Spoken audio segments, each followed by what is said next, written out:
Hi guys, Cykaniki here. Welcome back to this channel. So, if you're a returning subscriber, thank you so much for being here. If you're new, please don't forget to like, share, and subscribe. So, as you can see, bagong ligo ako today.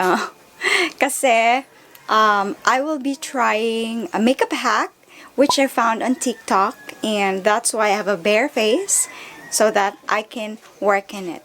So, sinabi doon na ipi-play ko muna. Or I'm going to play it along the way. So, yan. Sinabi niya na, without further ado pala, we're going to start with our video. I was trying to look at the monitor. I have a very small monitor on my camera, and my camera is too far from me because I'm using a different lens. So today, magchichika tayo. It's been a long time, no? Since we last chika, and I'm so sorry for that because this place is so noisy and I can't film a single thing because it's too noisy. That's why I'm using voiceovers lately. Alam nyo naman, nakatambay yung mga tao, so there's a possibility that marami talagang mga batang naglalaro, and it's okay.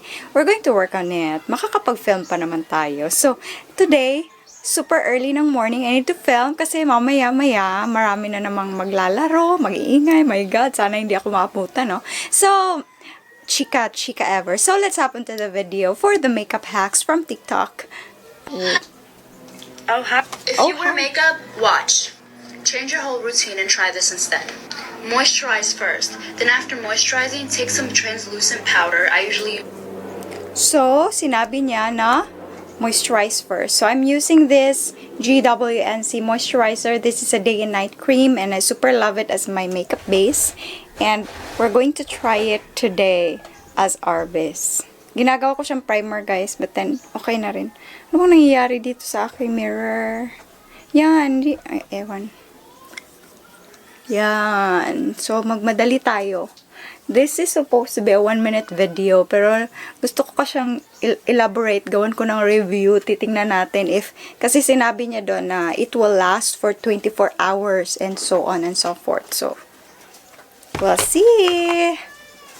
Alam niyo naman, super oily ng face ko. If you're watching my videos, well, super oily talaga ng face ko. By the way, guys, I already cleansed my face and I already did my skincare. Wala pang moisturizer. Kasi nga, sabi dito, moisturizer first. Okay, hello ka, besh. Nangyari sa face ko. So, I have my moisturizer on. take some translucent powder. Okay, take some translucent powder. And then, what are we going to do with the translucent powder? I usually use the Fit Me one, and I just lightly dab it all over my face. Lightly dab it all over your face. Translucent powder.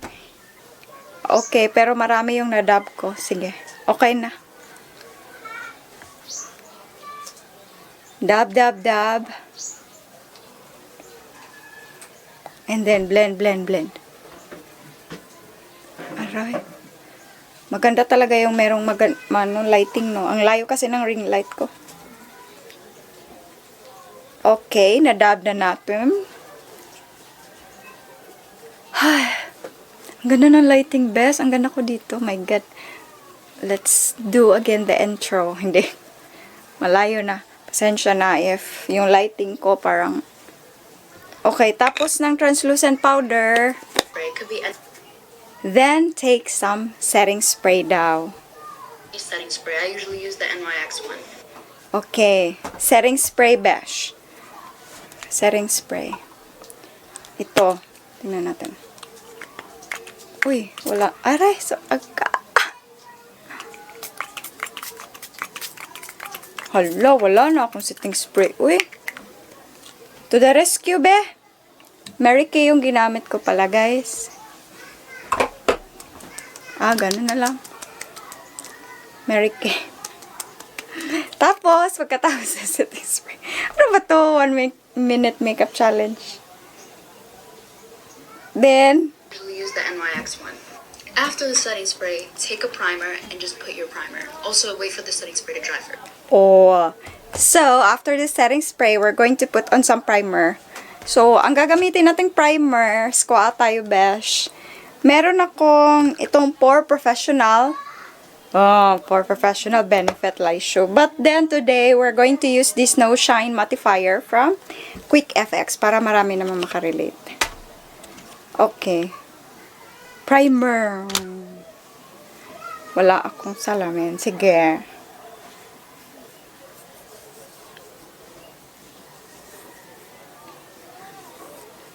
Primer. Sige. Yung usual lang naman natin na ginagamit na primer. Okay. Meron na tayong primer. Naku, nagsastart ng mag-ingay yung mga bata. Besh, just ko Lord. Oh my God! Marami na. Then just put on your foundation and just see what happens and how amazing your fucking makeup is gonna look. And it's I don't like the word F. I'm going to place on my foundation and I'll be back. But in fairness, this is I was trying to make a video na trying to do a makeup hack. Nasabi nilang patok na patok. But then, ito-try natin, the last step will be your foundation. So, mag-apply tayo ng foundation and I'll be back. And then, we're going to review it if maglalast ba siya sa aking oily face. For 4 hours, I'm sure mag-o-oil ako. But, if hindi, wow, it would be good for me. So, this is it guys. Natapos ko na yung foundation. I-review natin yung sinabi niya na video. I'm going to place it somewhere sa screen. Ito yung sinabi niya, guys, ha. if you wear makeup, watch. Change your whole routine and try this instead. Moisturize first. Then after moisturizing, take some translucent powder. I usually use the Fit Me one, and I just lightly dab it all over my face. Not too much. Then take some setting spray. It could be any setting spray. I usually use the NYX one. Okay. After the setting spray, Nagawa take a na natin primer yan. and just put your primer. Also, wait for the setting spray to dry first. Then just put on your foundation and just see what happens and how amazing How amazing. your No, I don't like the F word. Shout out to Miss J who made this hack, who discovered it, and I discovered it on TikTok as well. And so far, I'm so loving my foundation. I will be back after 4 hours. Tingnan natin if oil up ba siya sa ating face. Kasi mostly 4 hours nag-oil up na ako sa mga foundation na review ko. So far, it's super init here in the Philippines. I'm in the Philippines right now.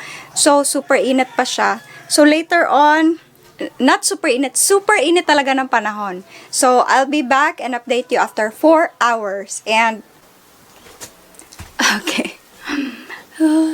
I don't know if I'm focused or not. You look good. Oh my God. So, it's been almost 5 hours. So, I put on this foundation since 9 a.m. And right now it's, let me check. It says 1:51 p.m. and it's super hot in our place. We have no aircon. Okay, we have only electric fan. And it's super hot. Wow, I'm just putting some lights. Let me turn it off. Okay, so this is the I'm sweating. Oh my God. But my foundation is still trying its best. Still looking flawless, girl. But my eye makeup is not that good anymore. But so far, for my final verdict for that hack, it really serves its purpose. But yeah, it's good. My foundation, because I have an oily face, a lot of oils are peeking through. But so far, this is not the normal oils that I get if ever I'm going to follow my real routine, foundation routine. So far, this is really giving my foundation a little bit of longevity. So 4 hours, almost 5 hours, and it's super hot given. So hands up for that makeup hack. So if you want to try it yourself. Try it in different foundation. And I showed it to you earlier kung ano yung ginamit ko na foundation, which is the Fit Me and the Maybelline brand. So far, ang super init lang talaga dito sa amin, guys. Hindi talaga maano. Super init. Pero sabi ng husband ko, meron akong compliment na sabi niya, looking fresh daw yung makeup ko. Tapos, hindi siya yung pagnas na nag-crease-crease. Super intact pa siya, as in. And, maybe all I need to do is to blot some of the sweat. Kasi sweat naman to, hindi talaga siya oil. It's not really the oil itself, but it's really the sweat. Kasi nga, ang init. So, thank you so much for watching, guys. I hope you enjoyed this video, and bye-bye for now. 사랑해.